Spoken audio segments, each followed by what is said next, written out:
Good day, Tagumpians. I am here to present to you on how to develop a strategic intervention material or SIM. So here are samples of the strategic intervention materials that I had gathered from some of the industrious teachers that I borrowed their own work. So from different schools. So if we are going to look at it, we may say that this seams are colorful, no? It has a lot of designs. It has themes, no? And another one, just like um, what you are seeing right now, it has the name of the school and the title of the lesson that you focused on in this SIM or intervention material.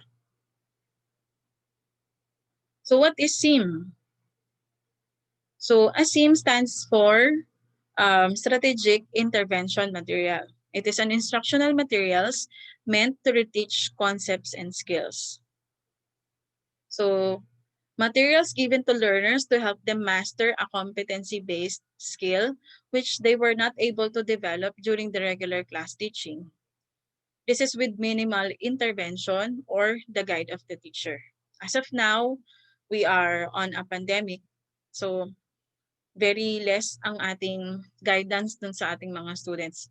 So it is therefore a big help for them if you are going to develop this kind of a supplementary activity for them to use, no, in our teaching and learning. So is SIM just another name for module? If not, what's the difference? So SIM focuses on the skills not mastered by the students during the regular class.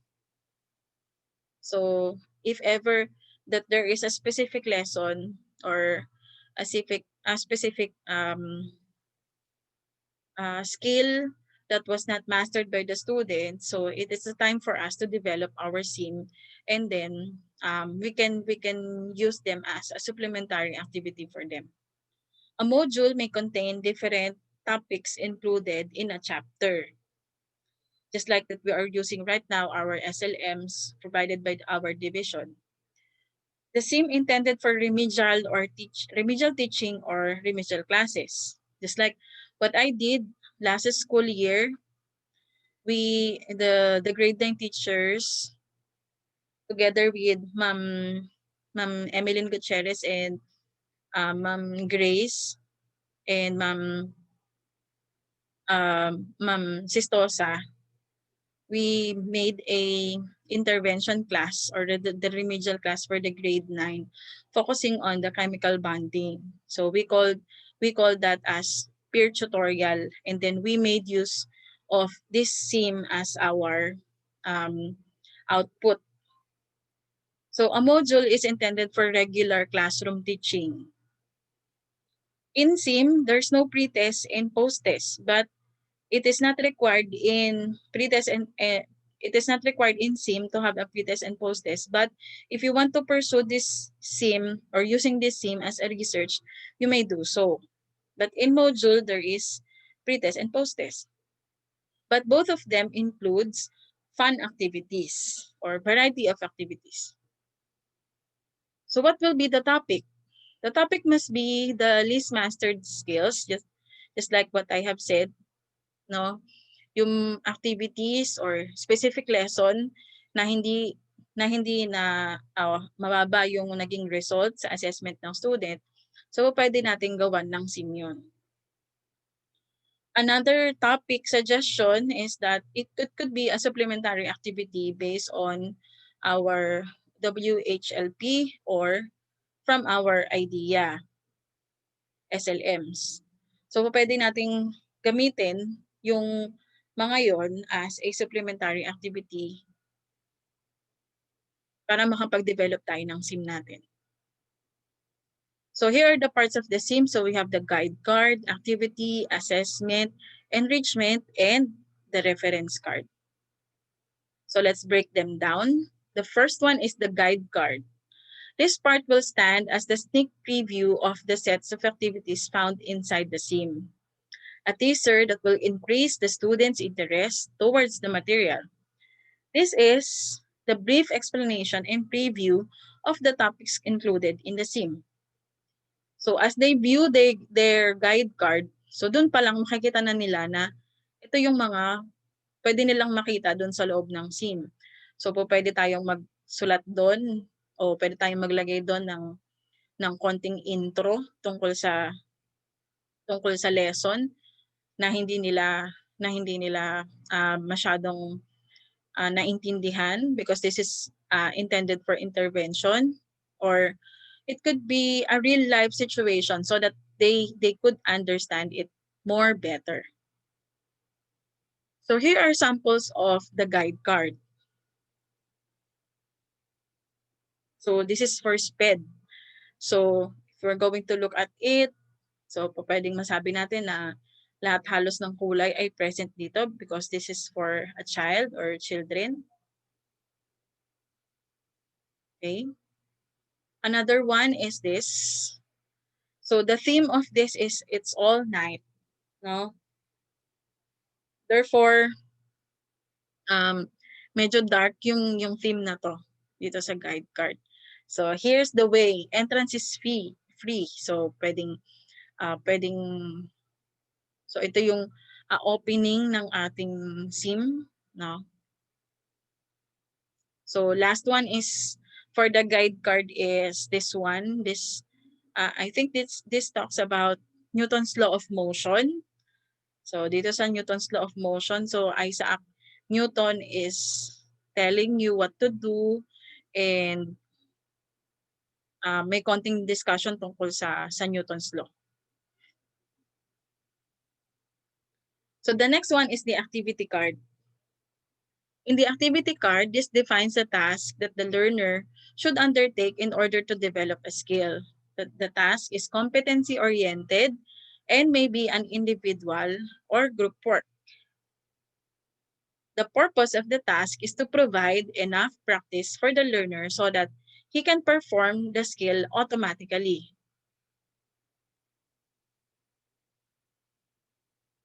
So, as an example of activity card, so this one, so let's identify the variables needed in the following situations to solve the problem. So, this sim talks about dependent and independent variable. So, as you can see, there is a discussion or a little discussion from the teacher which was presented by the B. Ayan. So yung B yung nagdi-discuss para dun sa lesson na yon. Ayan. So we can make use of this, no? Pwede tayong maglagay ng konting discussion para mas guided yung students kung paano ba nila sasagutan yung activity. Another one is appear disappear. So, dito naman, kukuha daw ng strips yung mga students. Hindi ko na sinama dun sa picture. They're going to get a strip here and then they're going to paste it by. They are going to arrange the paper strips under the appropriate column. Okay. Another one is fun with anagrams, wherein the teacher made use of the anagrams app. The anagrams app, actually ako mahilig ako dito kasi so mapapaisip talaga yung bata dito kung ano yung pine-present ko na word sa kanila. So yan. Sa anagrams, so it is an app na ita-type mo lang doon yung word na gusto mong i-jumble. And then that app will jumble those words for you. And then ikaw na yung mamimili kung ilang syllables mo ba siya gustong hatiin. So kagaya nito, era in it. So pwedeng, so ganyan, ilang words. So oceanic alert, nitrate coin. So ayan, pagka na-jumble nila yan, so mapupunta sila doon sa tamang word. So here are pointers to consider in formulating activity cards. Begin where the learners are. Adapt the activity to the learner styles. So based on research and the different learning styles of the students, most of our students are visual learners, no? So it is best if we are going to provide them a enough instruction, make it attractive to them, and make it more appealing to them. So maybe we could make use of the different characters of the mobile games na meron tayo as of now, and then make them your character or make them as your theme as you make use or develop your sim. Ensure alignment of the activities with the task or objectives of the sim and in our WHLP or our IDEA SLMs. Of course, we must align or we must be aligned or anchor our activities in our WHLP or our SLMs. Keep activities short and simple, no? So if we are going to look back on our activity cards, so most of our activity cards are just check and mark them as mark check or mark or put a cross mark. So parang mga ganon, no? Or maybe, no, to make it more easier for the students after you have provided a little discussion of your activity or of your lesson on your activity cards, have them or you can write a given number to them. Let's say the teacher will solve the first given. So the first number is already given to you. So para guided na sila kung ano yung gagawin nilang process dun sa activity. Provide a variety of activities to cater to the diverse learning styles. So pwedeng dito sa first activity, nag-identification ka na, dapat dun sa susunod na activity, iba naman yung style na gagamitin mo. Provide a number of activities so that the learner can have enough practice in developing their skills. You may add activity cards if needed. So you will name it as activity card 1, activity card 2, and so on. So to test whether our activities are effective in teaching the concept, the assessment card is equally important. Of course, sa lahat naman ng mga pinapagawa natin sa mga students natin, we are dealing mostly on the assessment. Kasi doon natin malalaman kung talagang may natutunan ba sila doon sa tinuro natin o yung nandun sa may activity card. So the assessment card helps the learner measure his or her level of mastery of the skill upon completion of the task. The result of the assessment identifies the knowledge or skills that the learner may need to enhance or develop further. So here are samples of the assessment cards. So here, draw a star and moon. This lesson is about coordinating conjunctions. So kung papansinin niyo, 1 to 5 items lang siya. Okay, another one is, this is another one for eclipse. So watch it right. Direction, put a check or an X mark. Another one is an identification type, but the choices are already given to the students. So, ayan. So, ipoprovide na lang nila yan. And then, because this SIM is an intervention and this is self-directed.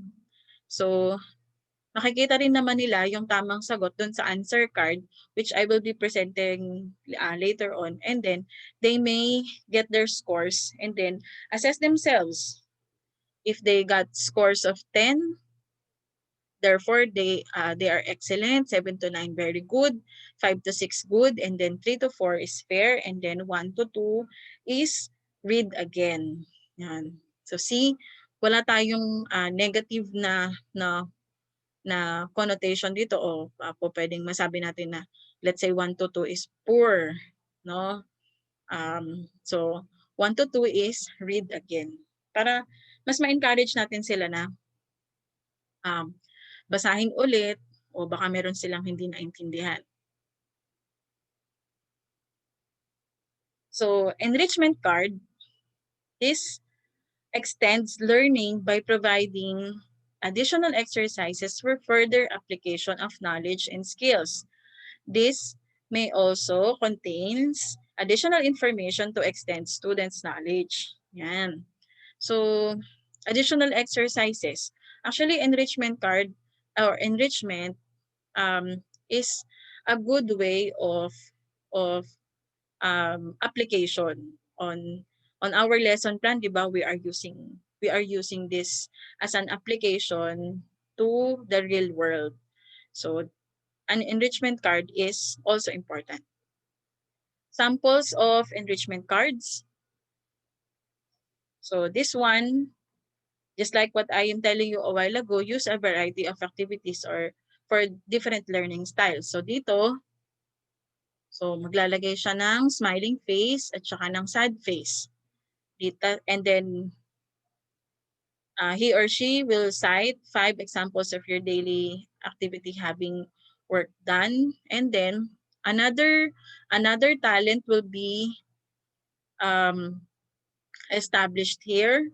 So po pwede naman siya ditong mag-drawing, no? Yan. Another one is journal reflection. So dito pa lang, 'di ba?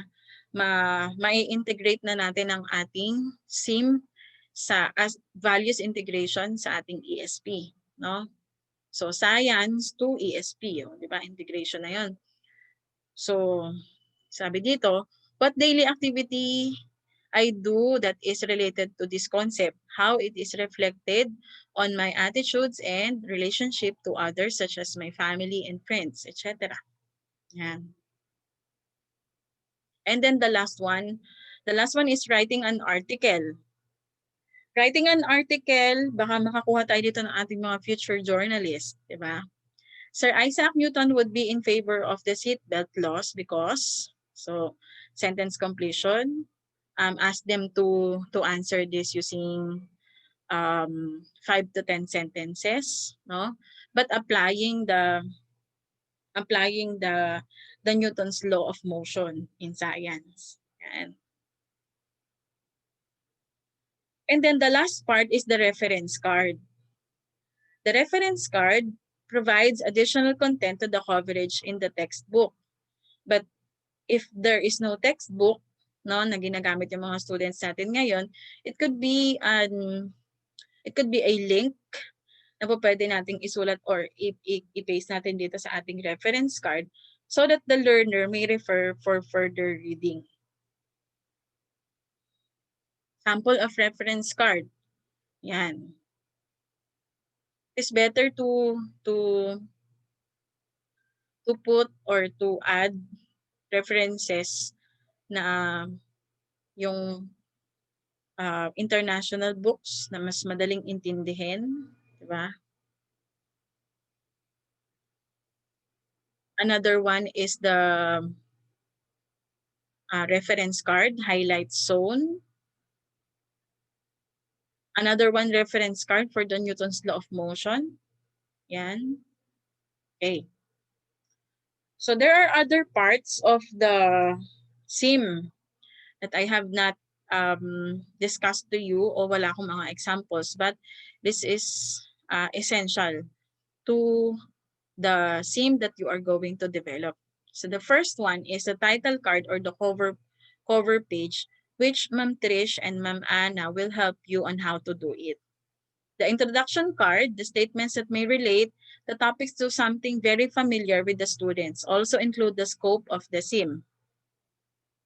The objective card, this is where the objectives of the SIM are given, builds on prior learning of the students, usually includes the learning competencies and the least mastered skills.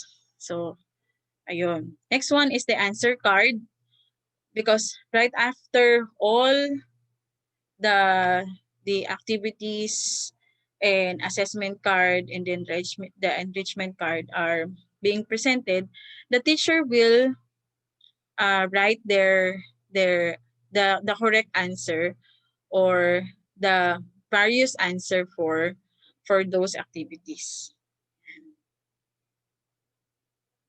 So your SIM must be, first, it must be easy to understand. So just like what Mitch had presented to us based on the survey, some of the SIMs are, or some of the SLMs do not provide adequate instructions. So very sad na sa ating mga MDL students ay hindi hindi nila masyadong naiintindihan kung paano sagutan yung activity, kasi nga hindi naman nakapagbigay ng sample yung ating yung mga writers natin ng modules. So as you develop your own SIM, please provide clear instructions. So easy to reproduce. Ako I made use of light colors as I develop my SIM. Very light lang yung mga ginamit ko because in the near future, I know that I am going to use it at kapag pinrint siya, hindi masyadong ma-aksaya sa kulay.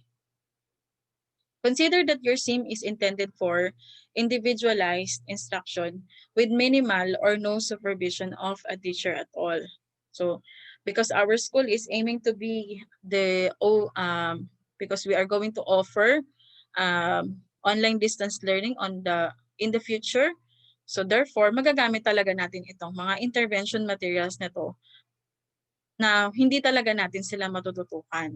So, dapat alam natin na o kapag nagbigay tayo ng mga activities ay yung madaling maintindihan at yung um, mas madali yung activity na ibibigay natin sa kanila compared dun sa mga activities na mga nasagutan nila which is related to the same topic. Make it interactive as if you were talking to your students using your SIM. Yan. If we are going to remember all the samples that I have presented to you, halos lahat ay may speech bubbles, di ba? Kasi para silang nagbabasa ng comics.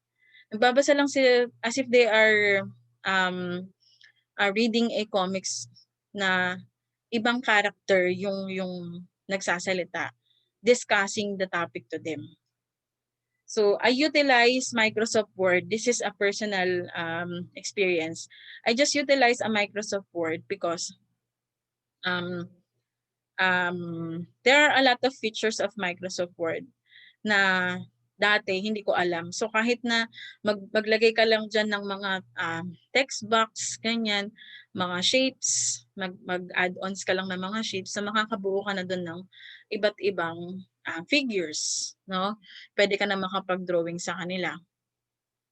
So tapos marami pang mga choices of colors doon sa Microsoft Word na very helpful and very useful. Kasi ako ay when I developed this SIM, hindi talaga ako marunong mag-edit ng mga pictures. So dahil sa Microsoft Word, kahit papaano may alam naman tayo doon. So yun na lang yung ginamit ko. So it's now your turn to develop your SIM. So the title or so these are the parts of the title or cover page, the objectives, guide card, introduction, activity card, enrichment card, assessment card, and the reference card na main features of your SIM, which will be submitted on or before Friday, again, on or before Friday of this week. So on or before December 18. No? So I will be sending links on the different department chairperson of the different subject area. And then, doon na lang po sa drive ninyo, pakisend yung mga nagawa po ninyong sim. But of course, I'm going to give you an overview of the different sims that I have gathered. Yan.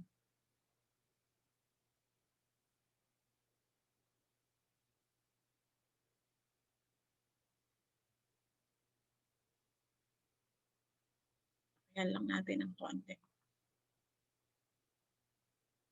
Okay.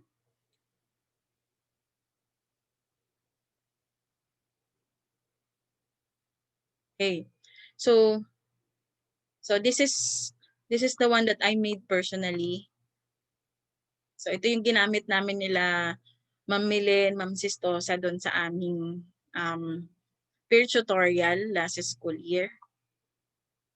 So this one is the objective card wherein I have listed the least mastered learning competencies. So in grade 9, marami tayong competencies na kasama dito sa chapter na to ng chemical bonding, but I have just listed these 3 major skills that the students must undertake. So this is the table of contents, the guide card,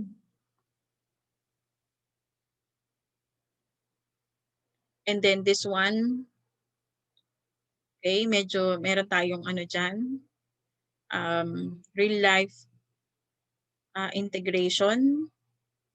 Then if you want to highlight a paragraph, no, pwede nyo siyang ibahin ng kulay. Kasi nga sabi ko kanina, basic feature, colorful, attractive, no, appealing. Yan. So ito, this one is, so merong konting discussion dito. Actually, hindi pala konti yan. So there are a lot of image. Yan. Tapos, ito mga introductory activity ito.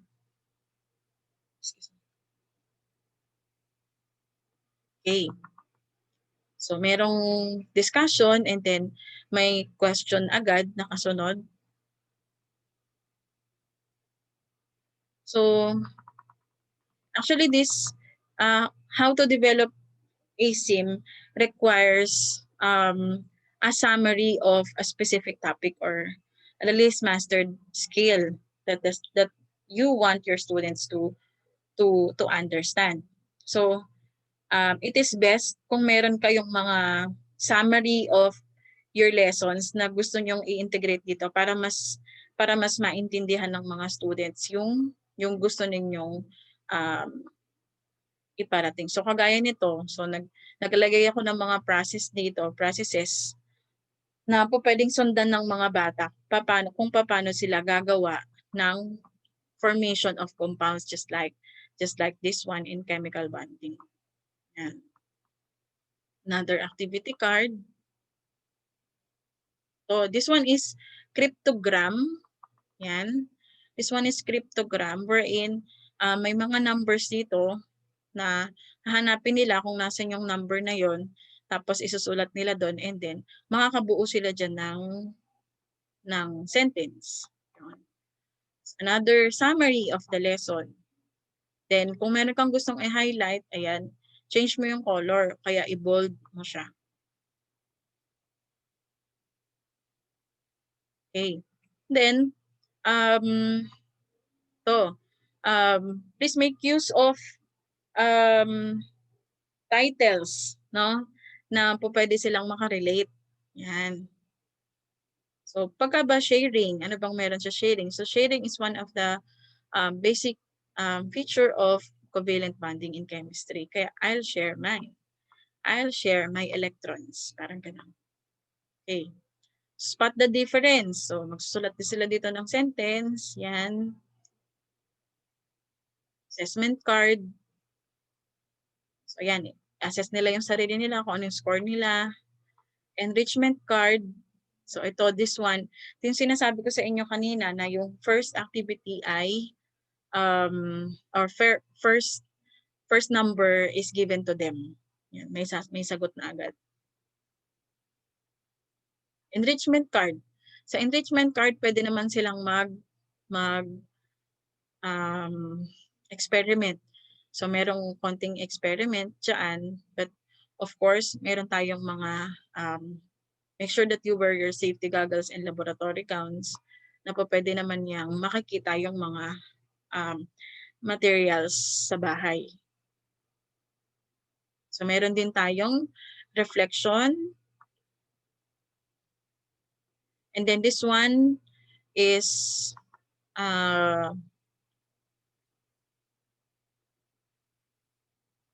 this one. So titingnan lang nila kung ano yung under ng ionic tsaka ng covalent. So dito pa lang may hint na kasi yung shapes, kung ano yung shape na akma doon, syempre yun yung sagot. Diba? Okay. Another one is comics 3 or it is comics of chemistry. Parang ganun. Yan. So gagawa sila ng sarili nilang comics. So ito yung answer card. Yan. So nandyan na lahat ng sagot. Tapos kapag hindi specific yung sagot, so ang lalagay ni teacher ay answers may vary. Yan. Okay. And then all the references o mga links ay ilagay nyo dyan para mas maintindihan nila o makapagbasa sila ng iba pang mga resources. Another one, please bear with me if I'm just going to present science examples of SIMS because I just asked some of my friends. So aside from the one that I have made, na bigyan o pahiramin ako ng mga samples for presentation purposes only. Yan po. So ito, very volcano. Kitang-kita naman natin, alam na natin agad na volcano siya. So itong character na to, so kayo na po yung mamimili ng character na gusto nyong magturo sa kanya. So yan. So very very simple activities lang po ito. Yan. Pero may mga tour, ayan po, may cryptogram din siya. Yan. The goals, hashtag goals. Yan. Okay. So, a part of me. So, ayan. So, different parts of the volcano. Nandiyan na rin po yung mga choices. Okay. So, ito ay parang tour sa different types of volcanoes. Okay. Yan. So, this one is enrichment card 2. This is one thing that I want to emphasize here in this sim sample is that my own made poem about the beauty and destructive power of a volcano. So, yan. So, integration sa English. No? Gagawa sila ng sarili nilang poem. Enrichment card 3. Okay. So, tour ulit. So, answer card na tayo. Okay. Ayan.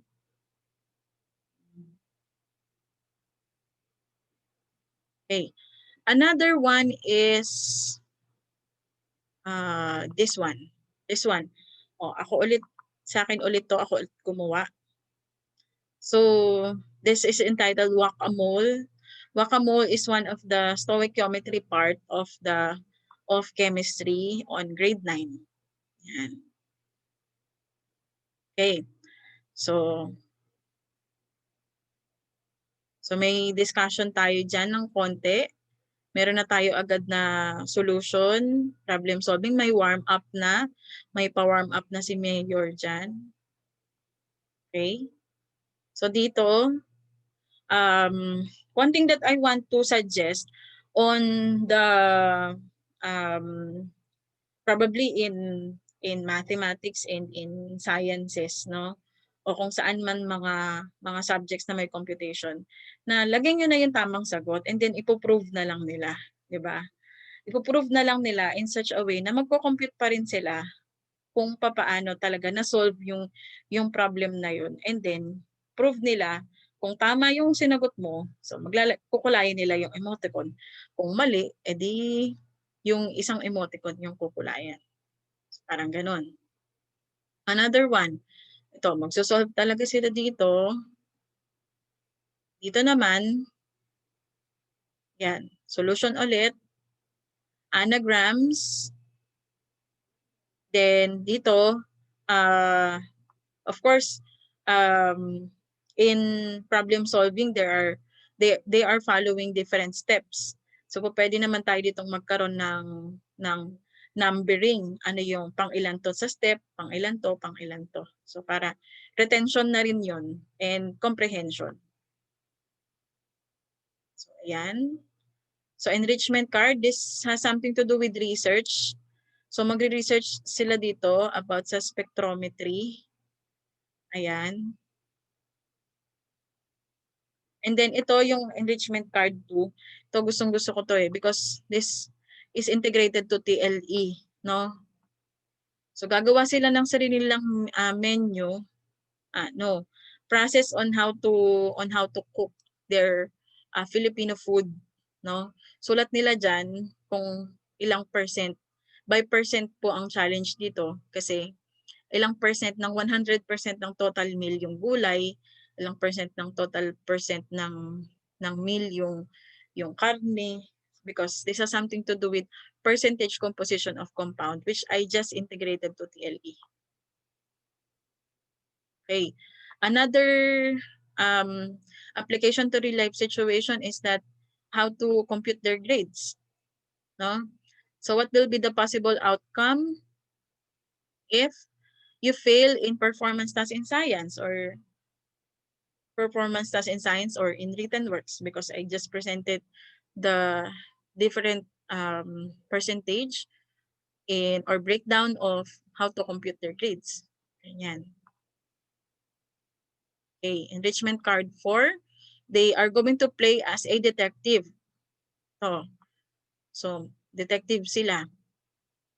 So solve nila kung papaano ba napatay si Dr. X. Yan. Tapos nandito yung solution. And then answer cards. Okay. Okay. And then last one is this biodiversity and evolution. Again, from grade 9. Okay. So ito, meron tayo ditong lyric interpretation. Yan. So one thing that I want to present here ay yung progress chart, no, finding. So para silang detective dito. Yan. So meron tayong meron siyang progress chart. So kung nalagyan na niya 'yan o natapos na niya 'yan, so lalagyan niya 'yan ng mark or gems. Ibig sabihin tapos na siya. Then finish activity 2 and so on. Yan. And then yan, may cryptogram ulit. Okay? And then actually let us minimize this as one of my suggestion, personal suggestion to you. Let us minimize this part na medyo colorful yung background natin. Actually magiging attractive pa rin naman siya kahit na hindi ganoon ka colorful yung background. Kasi in the near future, I know na baka i-reproduce natin to printed, mahirapan tayo kasi mas hindi maintindihan ng students yung picture na gusto nating ipakita sa kanila kasi masyadong colorful, no? Ayan po. So, ayan. Okay.